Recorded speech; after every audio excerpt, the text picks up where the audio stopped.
The Ghana government has arrested 10 Chinese citizens for practicing illegal gold mining in Ghana. The UAE promised to invest $1 billion in a Ghana tech hub. The Wakanda-style smart city of Akon has been scrapped out by the Senegalese government. While in Ivory Coast, the government has inaugurated a cocoa grinding factory on a 21-acre land.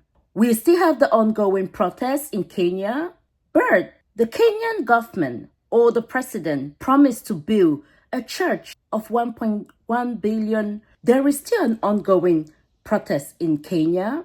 Meanwhile, the president has promised to build a church of 1.2 billion shillings. This and many more on tonight's episode.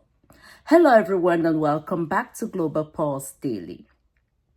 Thank you to all the new subscribers. I am happy, you guys, and welcome to the program. Today we'll take a look at Ghana. Ghana has decided to send out all foreign miners from their country because their currency is now backed by gold. So any trying to operate gold mining or deal in gold investment has to go through the Gold Corporation, which is the gold board. Unfortunately, there were some Chinese practicing illegal gold mining in the region or gold investment. An investigation led to the government arresting 10 Chinese individuals who had rented the house, and in that location they were practicing illegal mining or illegal buying of gold. Why they arrested this man, they confiscated 1.4 million Ghanaian cedis. This is a huge deal for the Ghanaian government, and this is to tell any foreign investor coming into the government, you have to do things this time in Africa the right way. There are African countries that are putting law and order first. No more backdoor, no more discrimination. If business is not done properly, then you leave the country. So kudos to the Ghanaian government and kudos to GoBond. Meanwhile, still in Ghana, the UAE promised to invest $1.2 billion in a tech hub. The UAE promised to build a technological site, something like Silicon Valley in Ghana. The Ghanaian government has already given them the location for this project, and they have made facilities for this project. The deal is quite good because Ghanaian government actually made the deal where everybody working in that tech hub is going to be Ghanaian, except there's no Ghanaian in the country to fill that position before it can be given to others out of the country. And what the government is doing is they have launched a program called 1 Million Coders. In this program, young individuals can sign up. They have courses for a year to the 1 Million Coder program going to fill this positions. So when the tech hub is coming to Ghana, they already have a group of employees, a fresh batch of employees to pick from until there's nobody left in that group before they can look at people outside. So this is a good initiative. There's one thing in the deal that didn't make sense to me is the fact that UAE actually wanted that this business should be tax-free. What I could not find is if that investment should be tax-free, or are they actually owning that investment and they want to actually do business in Ghana and live without paying taxes? That's something I haven't figured out. I tried to do a lot of research. I couldn't get it from the deal, but it is interesting to know that that's what they are looking at. And I hope the Ghanaian government has actually seen this. The final details of the deal has not been signed yet. The project is supposed to begin 2027. We'll see how it goes with this project. Meanwhile, in Ivory Coast, the government inaugurated the cocoa grinding factory or plant on a 21-acre land. This project cost over $233 million. This project was fully built by the Chinese. In as much as I love the fact that there is a cocoa grinding factory in Ivory Coast, because I know Ivory Coast, one of the things they export is its cocoa. It is sad to see that The government of Ivory Coast is actually going to sign a deal where engineers are coming from China to build. That's not a good deal. It means no knowledge was transferred to the people except the fact that they had to teach them how to use the machine. What about building those construction? That's knowledge transferred.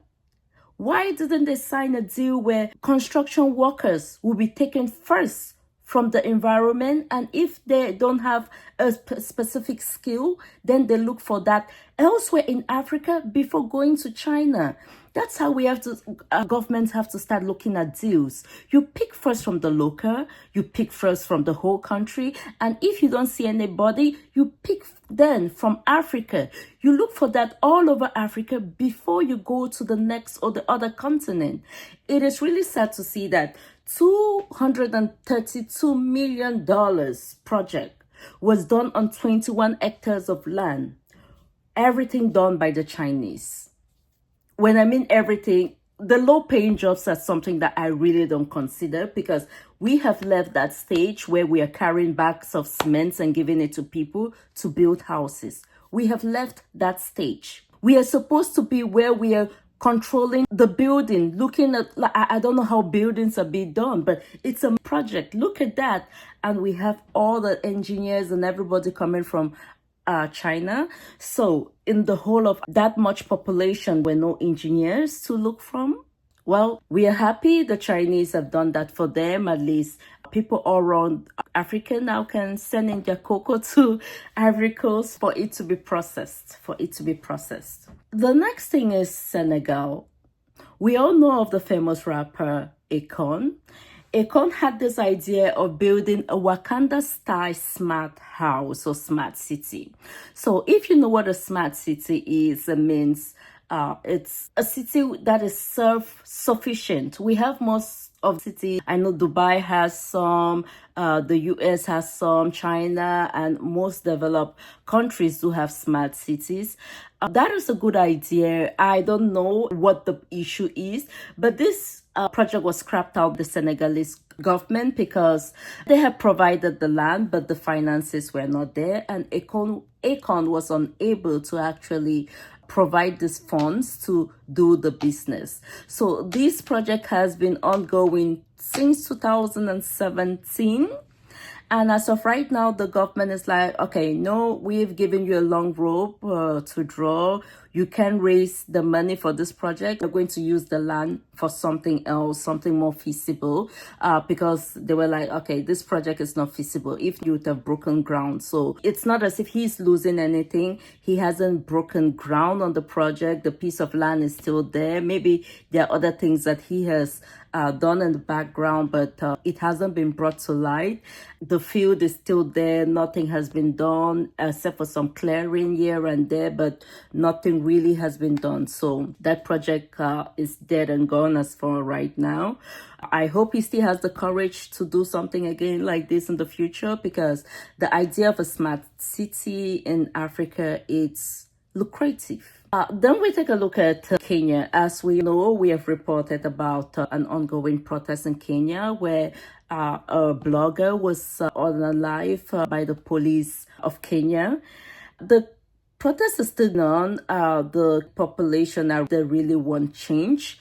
The interesting part about this is why this is ongoing. Sunday, the President Ruto of Kenya actually came out and announced, like there was, quote unquote, there was an alert project about building a church in the State House.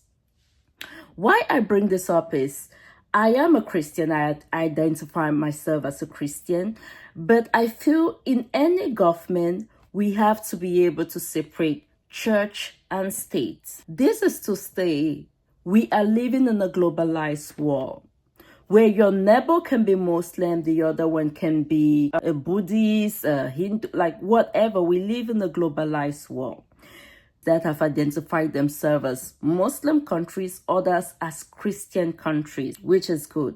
But when it comes down to the affairs of the states, even if a country identifies itself as a Christian country, we all know Christianity as broad. We have Catholics, Baptists, Protestants, Jehovah Witnesses, and all the other groups of Christian denominations. Imagine me imposing my Catholic faith on a Presbyterian. That is not fair to that Presbyterian. Or imagine that Presbyterian imposing their faith onto me. It is not fair also to me. So the matters of church and state, in my opinion, should be kept secretly. But if a country identifies itself as a Christian country, then we all know that they have to put Christian values. Christian values have nothing to do with other denominations. So the fact that he is deciding to build a church, I think that churches are like peculiar to each denomination. So why build a church in building?